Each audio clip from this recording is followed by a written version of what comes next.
feels alive. Now all I can see is we're drifting apart. I can't believe how it all turned dark.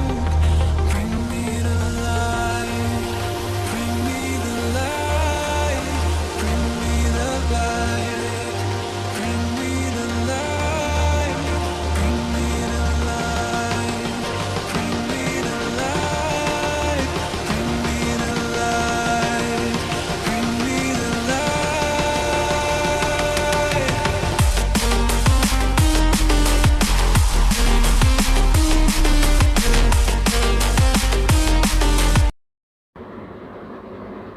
देखो इस question में दिया हुआ है y square equal to x और x square equal to y, है ना।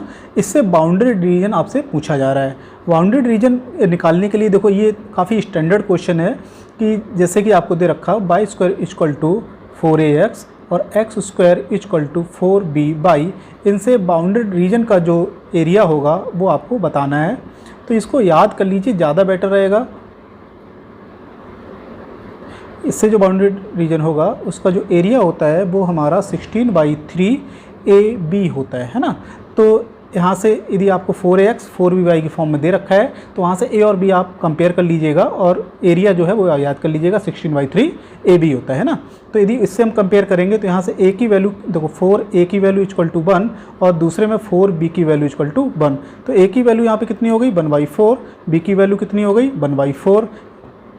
इसी को यहाँ पर पुट कर देना है तो हो जाएगा मेरा 16/3 इंटू 1/4 इंटू 1/4, 4 4 4 16 कट गया, आंसर कितना आ गया 1/3 आ गया आपका, है ना। तो पेपर में ये यदि याद है तो मुझे ज़्यादा बेटर है, अदरवाइज इसमें थोड़ा सा टाइम लग सकता है। तो अदरवाइज कैसे सॉल्व करते हैं उसके लिए फिर मुझे ग्राफ बनाना पड़ता है। एक ग्राफ आपका इस तरह से बनता है, दूसरा ग्राफ आपका इस तरह से बनता है और ये वाला रीजन है इसको आपको फाइंड आउट करके बताना होता है ना। तो उसके लिए थोड़ी सी प्रैक्टिस चाहिए होती है। तो ये तो आप किताबों में दे रखा होता है तो इसको हम नहीं बताएंगे, लेकिन पेपर में क्या है कि पेपर में आप इसको यूज करें तो ज़्यादा अच्छा रहेगा, है ना, कि इसमें काफ़ी समय आपका बच जाएगा। इसमें आपका करीब 2 मिनट लग सकता है और ये आपका मैक्सिमम बहुत ज़्यादा 10 से 15 सेकंड में सॉल्व हो जाएगा। चलिए आगे बढ़ते हैं। देखिए ये क्वेश्चन भी अच्छा है, डिफ्रेंसिएशन का है, डिफ्रेंसिएशन करवाया जा रहा है आपसे। इसमें क्या है कि आपको कॉस इनवर्स और उसके आगे बाहर 10 लगा हुआ और टोटल का स्क्वायर भी लगा हुआ है ना। तो यहाँ पे जब भी इस तरह के क्वेश्चंस आते हैं तो देखो यहाँ पे 10 और ये कॉस इनवर्स, तो हम क्या करेंगे कॉस इनवर्स को 10 इनवर्स में चेंज कर लेंगे। 10 इनवर्स आपका एक दूसरे का इनवर्स फंक्शन होता है तो उसको हम खत्म कर देंगे, ठीक है, आइडेंटिटी फंक्शन में कन्वर्ट हो जाता है। चलिए तो अभी ये कैसे कन्वर्ट करते हैं, तो सबसे पहले हम कॉस इनवर्स एक्स को कन्वर्ट करने के लिए मैं लाल अपॉन कक्का का यूज कर लेता हूँ। किसका, लाल अपॉन कक्का, है ना। तो आधार कॉस के लिए क्या होता है, आधार अपॉन कर्ण होता है। तो आधार आपका x दे रखा है और ये कर्ण इतना दे रखा है, तो ये वाली वैल्यू आप पाइथागोरस प्रमेय से निकाल सकते हैं। √1 - x² हो गया आपका। तो जब आप 10 इनवर्स की बात करेंगे तो 10 इनवर्स आपका क्या होता है, लंब अपॉन आधार। तो लंब आपका ये है, आधार ये है, तो आपका हो गया √1 - x² डिवाइडेड बाई x, है ना। तो अब ये चीज़ जो है अब मैं कहाँ पुट कर लूँगा, इसके बदले पुट कर लूँगा। तो 10 और 10 इनवर्स आपके खत्म हो जाएंगे, क्या कितना बचेगा दिस, और इसका मैं क्या करने वाला हूँ होल स्क्वायर कर दूंगा तो आपका हो जाएगा 1 - x² डिवाइडेड बाई x का x² हो जाएगा। अब केवल इतने का आपको डिफ्रेंसिएशन करना है। अब डिफ्रेंसिएशन काफ़ी इजी हो गया आपका। क्या करूँगा, x² को इधर डिवाइड कर दूँ मैं, ये हो गया आपका 1/x², कुल मिला के x की पावर -2 और ये बचेगा -1, है ना। अब डिफ्रेंसिएशन क्या हो जाएगा, -2 x की पावर -3 और ये हो जाएगा आपका 0, कुल मिला के हो गया आपका -2/x³। ये किसी न किसी ऑप्शन में दे रखा होगा, ए ऑप्शन में आपको दे रखा है। इजी सा क्वेश्चन है। देखो हम इसमें क्या करने वाले हैं, जैसे ये 2√2 लिखा हुआ है, ये जो पार्ट होता है वो 2ab का होता है, मतलब a + b का होल स्क्वायर करते हैं तो a² + b² + 2ab वगैरह आता है, ठीक है। इसमें करेंगे तो a² + b² - 2ab आता है, तो ये 2ab वाला पार्ट होता है हमारा, है ना। तो ये भी इसमें भी ये 2ab वाला पार्ट है, तो इसमें माइनस को लेके किया गया, इसमें प्लस को लेके किया गया है। तो यहाँ पर क्या आ रहा है, देखो 2 × 2, अब बचा हमारा ab, एक तो हम √2 ले लेते हैं और एक ले लेते हैं 1, है ना। तो अब ये मान लेते हैं सपोज ये है, ये हमारा b है। तो अब इसका देखो a² यदि निकालो कितना हो जाएगा 2, इसका b² निकालो कितना हो जाएगा 1, 2 + 1 कितना होता है 3। तो कुल मिला के आपका ये a² + b² + 2ab की फॉर्म लिखी हुई है। तो ये कुल मिला के अंडर रूट के अंदर जो है वो आपका लिखा हुआ है। देखो यहाँ पर a की वैल्यू कितनी ले रहे हैं √2 और b की वैल्यू ले रहे हैं 1, तो दिस इसका होल स्क्वायर ये लिखा हुआ है ना, तो ऐसे ही इसको भी कर लेते हैं। ये जो लिखा हुआ है ये √2 - 1 का होल स्क्वायर लिखा हुआ है, ठीक है। काफ़ी बच्चे क्या मिस्टेक कर सकते हैं, यहाँ पे 1 - √2 का होल स्क्वायर कर सकते हैं। 1 - √2 का होल स्क्वायर करोगे, अभी अंडर रूट और ये अंडर रूट और स्क्वायर जब कट करोगे तो 1 - का √2 आ जाएगा और उससे हमारा आंसर गलत हो जाएगा। इस चीज़ ध्यान रखिएगा कि जो भी आंसर आता है कि जैसे कि आपको दिया हुआ है √x², ये आंसर कभी x नहीं आता है, ठीक है। कि ये बच्चे काफ़ी कर देते हैं, ये गलत होता है। तो √x² जो होता है वो हमेशा ही mod ऑफ x होता है, इस चीज़ को ध्यान रखिएगा। तो हमें तो कहने का मतलब ये है कि जब इसको हम यहाँ पे निकालेंगे तो इसका mod ऑफ √2 - 1 मतलब पॉजिटिव वैल्यू लेनी है, ठीक है। तो अपने आप पता चल जाएगा कि मुझे √2 - 1 करना है कि 1 - √2 करना है, मतलब ओवरऑल कैसी वैल्यू आनी चाहिए, पॉजिटिव वैल्यू आनी चाहिए, राइट। तो यहाँ पे कुल मिला के √2 - 1 लेना होगा, राइट। ऐसे इधर भी करेंगे तो यहाँ से आपका √2 + 1 आएगा, ओवरऑल आपका √2 कैंसिल हो जाएगा, ये 1 हो जाएगा, ये +1 हो जाएगा, कुल मिला के आंसर आपका 2 आ जाएगा। यदि आपने धोखे में भी 1 - का √2 कर दिया, आपको देखने में सही लगेगा और आप कैंसिल किसको कर देंगे, 1 और 1 को कैंसिल कर देंगे और आंसर आपका 2√2 आ जाएगा। और मोस्टली क्या होता है, ये ऑप्शन में भी दिया होता है ना, तो थोड़ा सा ये ध्यान रखिएगा, ये थोड़ा सा बेसिक पॉइंट है, इस चीज़ को बहुत ध्यान रखिएगा। बहुत सारे क्वेश्चन में यूज होता है, खासकर डिफरेंशियल कैलकुलस वाला जो पार्ट है और इंटीग्रेशन वाला पार्ट है, उसमें काफ़ी जगह यूज किया गया है, काफ़ी इंपॉर्टेंट है, नोट कर लीजिएगा इसको, है ना। इस क्वेश्चन में आपको 2x - y = 5 दे रखा है। वैल्यू पूछी जा रही है 2x - 3 का होल क्यूब माइनस y + 2 का होल क्यूब, है ना। तो देखो अब 2x - 3 और y + 2 मुझे क्या करना होगा, इसी से थोड़ा सेट करना होगा। कैसे कर लेते हैं सेट, ये 2x 5 को इधर ले आता हूँ तो -5 हो जाएगा, उसमें से -3 इसको दे देता हूँ, है ना। और -y - 2 इतना बचेगा और इसमें से माइनस यदि कॉमन ले लूँ तो ये y + 2 हो जाएगा। अब मैं क्या कर रहा हूँ, ये दोनों तरफ का होल क्यूब कर दे रहा हूँ। होल क्यूब करूँगा तो देख लीजिए पहले a - b का होल क्यूब होता है क्या, तो a³ - b³ -3ab और a - b इतना होता है। तो चलो इसको कर लेता हूँ, तो ये हो जाएगा आपका 2x - 3 का whole cube minus of y + 2 का होल क्यूब -3ab -3a के बदले 2x - 3 आ जाएगा, b के बदले y + 2 आ जाएगा। और उसके बाद क्या करना है, a - b 2x - 3 और ये -y - 2, तो इतना कर देना है मुझे। तो जब इतना करूँगा तो घूम फिर के ये टोटल इतनी तो आ जाएगा, = हो जाएगा ये आपका 0, ठीक है। तो कुल मिला के ये वाला पार्ट हो गया आपका 0 और यहाँ पे 0 का होल क्यूब भी करना है, तो 0 का होल क्यूब 0 ही होता है। तो कुल मिला के जो चीज़ आपको फाइंड आउट करनी थी उसका आंसर कितना आ जाएगा, फाइनल 0 आ जाएगा। 0 किस ऑप्शन में दिया हुआ है, ए ऑप्शन में आपको दे रखा है ना। इस क्वेश्चन में आपको 2 कर्व दे रखे हैं और उनके बीच में क्या पूछा जा रहा है, एंगल बताइए इन दोनों के कर्व में कितना एंगल बनेगा, ठीक है। तो एंगल की जब भी बात रखिएगा थोड़ा सा ध्यान रखिएगा, एंगल हमेशा ही 2 लाइंस के बीच में बनता है, ठीक है, 2 कर्व के बीच में नहीं बनता है। जैसे मान लो ये 2 कर्व हैं, इनके बीच में एंगल, तो इसमें एंगल की कोई बात ही नहीं है, ठीक है। तो जब भी ये पूछा जाए कि एंगल बिटवीन 2 कर्व्स, इसका मतलब है यहाँ पर आप क्या करेंगे, जहाँ पे इंटरसेक्शन हो रहा है वहाँ पर आप टेंजेंट ड्रॉ करेंगे, इस यहाँ पर और दूसरा वाला यहाँ पर। तो टेंजेंट के बीच का आपको एंगल बताना होता है। तो टेंजेंट क्या होता है, लाइन्स होती हैं, है ना। या फिर जो इंटरसेक्शन पॉइंट है वहाँ पे नॉर्मल ड्रा कर लीजिए, तो दोनों नॉर्मल के बीच में जो एंगल होगा उसको बताना होता है, राइट। तो ये जो वर्ड होता है वो हिडन होता है, तो इस चीज़ को आप ध्यान रखिएगा। जब भी एंगल बिटवीन कर्व पूछा जाए उसका मतलब होता है एंगल बिटवीन टेंजेंट्स या एंगल बिटवीन नॉर्मल्स, ठीक है, एट द इंटरसेक्शन पॉइंट। तो सबसे पहले मुझे इंटरसेक्शन पॉइंट फाइंड आउट करना होता है इसके लिए। तो इंटरसेक्शन पॉइंट फाइंड आउट करने के लिए क्या करें, इन दोनों को सॉल्व करना होगा। तो यहाँ पे y = x², तो x² की वैल्यू यदि यहाँ पे y पुट कर दूँ तो -y हो जाएगा, इधर ले आऊँ तो 2y हो जाएगा, y की वैल्यू यहाँ से 2 मिल जाएगी।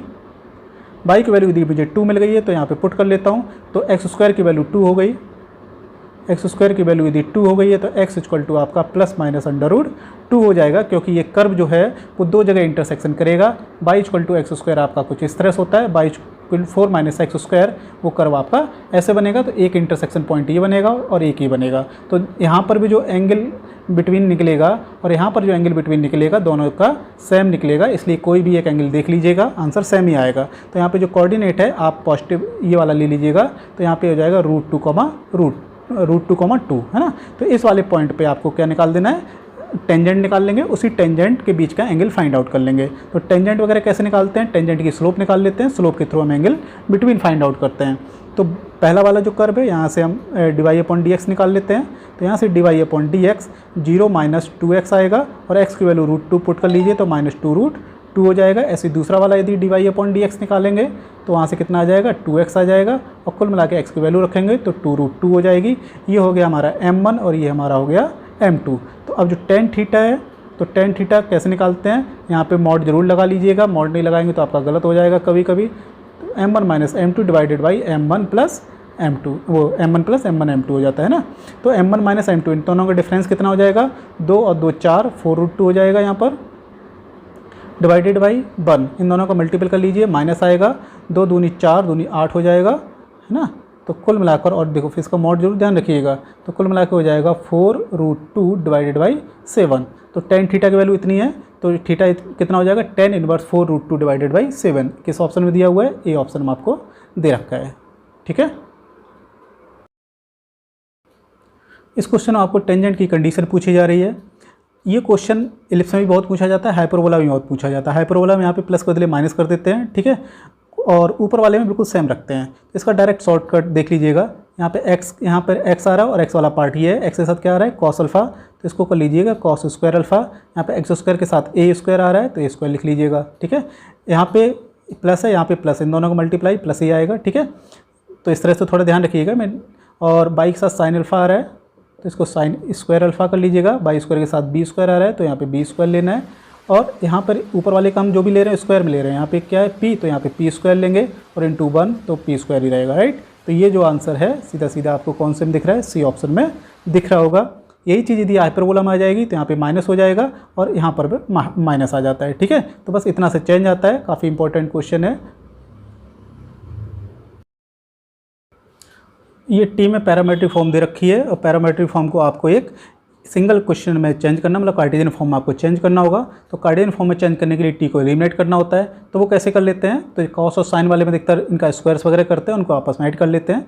तो यहाँ से पहले 3 और 4 को हटा लेते हैं ना, तो ये 3 को हटा के डिवाइडेड बाई 3 कर लीजिए, 4 को हटा के डिवाइडेड बाई 4 कर लीजिएगा। इसके बाद दोनों तरफ स्क्वायर कर लेते हैं, तो स्क्वायर करेंगे तो x²/9 हो जाएगा, और इधर हो जाएगा cos square T plus sine square T plus 2 sine T into cos of T, और दूसरा वाला क्या हो जाएगा, y²/16 हो जाएगा, ये हो जाएगा cos square T plus sine square T minus 2 sine T and cos of T. अब देखो यहाँ पे क्या हो जाएगा, साइन ये तो जुड़ के 1 हो जाता है, ये भी जुड़ के 1 हो जाता है। अब केवल इसमें t बचा हुआ है, और यदि दोनों इक्वेशन को आपस में ऐड कर लो तो ये और ये कट हो जाएंगी। तो कुल मिला के क्या हुआ, x²/9 प्लस y²/16, ठीक है। तो ये 1 है, ये 1 है, 1 और 1 कितना हो जाएगा, 2 हो जाएगा। तो आपसे यही पूछ रहा है कि ये इलिप्स है, सर्किल है, हाइपरबोला वगैरह है, तो देखो 2 से इधर डिवाइड कर देंगे, यहाँ पर इसको ले, जिसको 18 कर लीजिए, इसको 32 कर लीजिए, तो ये क्या हो जाएगा, 1 हो जाएगा। ये 18 कर देता हूँ, ये 32 कर देता हूँ, तो कुल मिला के ये इक्वेशन आपको साफ साफ दिख रही होगी किसकी है, ये इलिप्स की इक्वेशन है ना, ठीक है। आपसे इसकी वैल्यू पूछी जा रही है ना, तो इसमें क्या करेंगे, तो काफ़ी बेटर रहता है कि हम x की वैल्यू ले लें। x की वैल्यू सपोज हम यहाँ पे 1/2 ले लें, यहाँ पे एंगल नहीं लेना है क्योंकि cos इन्वर्स दिया हुआ है, यहाँ पे आपको न्यूमेरिकल वैल्यू लेनी है, एंगल आपको cos inverse x find out करके देगा, है ना। तो cos इन्वर्स x 1/2 पे दी वैल्यू निकालेंगे तो ये किसकी वैल्यू हो जाएगी हमारी, 1/2 इसकी 60 डिग्री होती है, tan 60 कितना होता है, √3/2 होता है, और √3/2 जब इस पर अप्लाई करेंगे तो ये 30 की वैल्यू देता है, और sin 30 इस पर अप्लाई करेंगे तो ये 1/2 दे देगा। हमने स्टार्टिंग कहाँ से की थी, 1/2 से आया क्या, 1/2, तो आंसर क्या हो गया, जो आया वही लौट के आया, जो दिया था वही आपको रिटर्न मिला, तो ये ऑप्शन नंबर डी है, ठीक है। तो इस तरह से करना है। आप x=0 वगैरह ना लीजिए, 0 वगैरह लेंगे तो ए और डी ऑप्शन आपको सेम हो जाएगा, ठीक है, क्योंकि 0 देंगे 0 ही लौट के आएगा, तो बाद में हम कंफ्यूज हो जाओगे कि आंसर ए है कि डी है। तो इसलिए जो ऑप्शंस हैं बड़ा ध्यान से देखिएगा, और सी ऑप्शन भी नहीं ले सकते हैं क्योंकि यहाँ पे cos इन्वर्स x लगा हुआ है, तो x में आपको न्यूमेरिकल वैल्यू लेनी है, ना कि कोई एंगल लेना है ना। तो सी ऑप्शन वैसे ही खत्म हो गया था। चलिए आगे बढ़ें। इस क्वेश्चन को पेपर हम कैसे करना है, जैसे आपने क्वेश्चन को देखा, इसकी वैल्यू आपसे फाइंड आउट करवाई जा रही है, और ऑप्शन दे रखे हैं, ऑप्शन की भी थोड़ी बीच बीच में हेल्प लेते चलेंगे।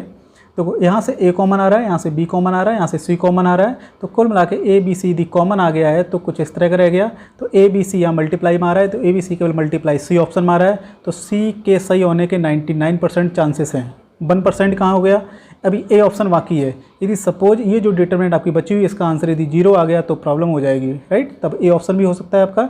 तो उसके लिए क्या कर लेते हैं, तो हमने ए बी सी जो कॉमन लिया है पहले इसको देख लेते हैं। यहाँ -a बी सी, और यहाँ से बी डी कॉमन ले लेते हैं, ए माइनस बी और सी बचेगा।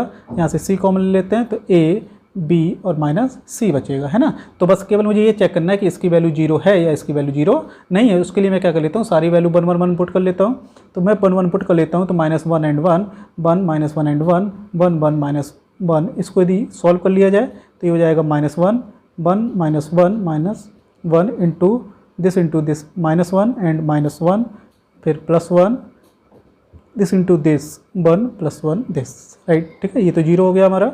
ये -1 -2 +2 हो जाएगा, और ये भी +2 हो गया इक्वल टू, सॉरी मतलब कि नॉट इक्वल टू 0। कुल मिला के इधर वाले की वैल्यू 0 नहीं आएगी, और 2 + 2 = 4 भी होता है। ठीक है, और ABC की वैल्यू हमने 1 ले रखी थी, तो ABC की वैल्यू 1 रखी, तो कुल मिला के घूम फिर के आंसर सीधा सीधा C आपको दिख रहा है ना। तो आप यदि समय कम होता है तो आप सीधा सीधा C पे ही टिक मार सकते थे, इतना चेक करने की ज़रूरत नहीं थी। इस क्वेश्चन में आपसे R की वैल्यू पूछी जा रही है। जिन लोगों को थ्योरम याद होगी वो लोग डायरेक्ट R की वैल्यू 5 पुट कर लेंगे। ठीक है, तो थ्योरम याद होगी तो उसको कोई बताने की जरूरत नहीं है। लेकिन जिनको थ्योरम याद नहीं है, सपोज भूल गए हैं पेपर में, तो उसको हम कैसे करेंगे, इसको थोड़ा ध्यान दीजिएगा। अच्छा, एक चीज़ और कि P को हम डायरेक्ट कैसे सॉल्व करते हैं। काफ़ी बच्चे क्या करते हैं, आपसे बोला जाए कि 9P5 निकालिए, तो करेंगे फैक्टोरियल 9 डिवाइडेड बाई 9 - 5 फैक्टोरियल 4। तो ये सब काम मत किया करें। तो 9P5 को यदि आपको लिखना है तो ऐसे करें, तो 9 से स्टार्ट हो जाइए, 9 × 8 × 5 टर्म्स लिखिए, 1 2 9 8 7 6 5, 1 2 3 4 5, इतने टर्म्स हो गई। ये 9P5 की वैल्यू है। ऐसे ही 9P4 की वैल्यू यदि पुट करेंगे, 9P4, तो इसके 4 टर्म्स लिखिएगा, 1 2 3 4। ठीक है, अब मैं क्या कर रहा हूँ, 5 का मल्टीप्लाई कर रहा हूँ, तो 5 का मल्टीप्लाई आप इधर भी कर दीजिएगा। ठीक है, अब क्या करना है, इन दोनों को मुझे ऐड करना है। जब ऐड करूँगा तो ये दोनों को ऐड कर लीजिएगा आप, तो कितना हो जाएगा, तो 9 × 8 × 7 × 6 × 5, और ये दो बार ऐड किया जा रहा है तो 2 का मल्टीप्लाई हो जाएगा। तो 2 का मल्टीप्लाई मैं क्या कर लेता हूँ, 2 का 5 के साथ मल्टीप्लाई कर देता हूँ, तो ये कितना हो जाएगा, 2 और कट के 9 हो गया। ठीक है, तो कुल मिला के क्या हो गया, 10 × 9 × 8 × 7 6, है ना। कितने टर्म्स हैं, 1 2 3 4 5, ये किसकी वैल्यू हो गई, 10P5। ठीक है, तो R की वैल्यू यहाँ से क्या निकल के आ गई, सीधा सीधा 5 निकल के आ गई। तो मैंने ये जो बताया, तो डायरेक्ट P की वैल्यू यूज करना सीख जाइएगा, काफ़ी यूजफुल है ये। इस क्वेश्चन में आपको ABBC DC CD नहीं लिखा हुआ है, DC लिखा हुआ है, और आपसे पूछा जा रहा है ABCD का रेशियो बताइए, है ना। तो इस क्वेश्चन को देखो बहुत ही आसान है। पहले तो इसको थोड़ा सा सिंप्लीफाई कर लेते हैं। तो इसको सिंप्लीफाई करेंगे तो 9 का गुणा इधर कर लीजिए, ये हो जाएगा आपका 6:9, और उसको और सिंप्लीफाई कर लीजिए 2:3। ऐसे इसको कर लीजिएगा, 7 दूनी 14 होता है, 2 दूनी 4 हो जाएगा, ये 4:5 हो जाएगा। और इसको भी कर लेते हैं, 5 दूनी 10, तो ये 7:6 हो जाएगा। लेकिन ये DC है ना कि CD, तो CD रेशियो लिखेंगे, तो ये है 6:7। ठीक है, तो ये दिया हुआ है। तो अब क्या करते हैं, हम ऑप्शन की हेल्प लेते हैं कि ऑप्शन में किसका A रेशियो भी 2:3 में है। तो 2:3 में भी आपका A सही है। ठीक है, आंसर नहीं है ये, अभी सही है कुल मिला, एक केवल आधा चेक किया है। 3:15 B ऑप्शन, तो B ऑप्शन तो वैसे ही गलत हो गया। C ऑप्शन 16:24 का है, 16:24 भी 2:3 होगा, अभी C सही है। D ऑप्शन 18:24, ये 3:4 है, तो ये गलत हो गया। ठीक है, तो आपके पास 2 ऑप्शन केवल बचे हुए हैं। अब B/C चेक कर लीजिए, 4:5 में कौन है, 4:5, B और C, तो A ऑप्शन तो गलत हो गया आपका। अब कौन सा बचा, केवल C ऑप्शन बचा हुआ है, ये 4:5 में है, और CD का रेशियो देखेंगे वो भी 6:7 में है। कुल मिला के C फाइनल आंसर हो जाएगा। तो इसमें आपको कलम भी नहीं चलानी पड़ेगी पेपर में। तो आप कोशिश ना करें कि A ratio, B ratio, C ratio, D पूरा निकालें तभी आंसर चेक करें, इसमें बहुत ज़्यादा समय बर्बाद हो जाएगा आपका।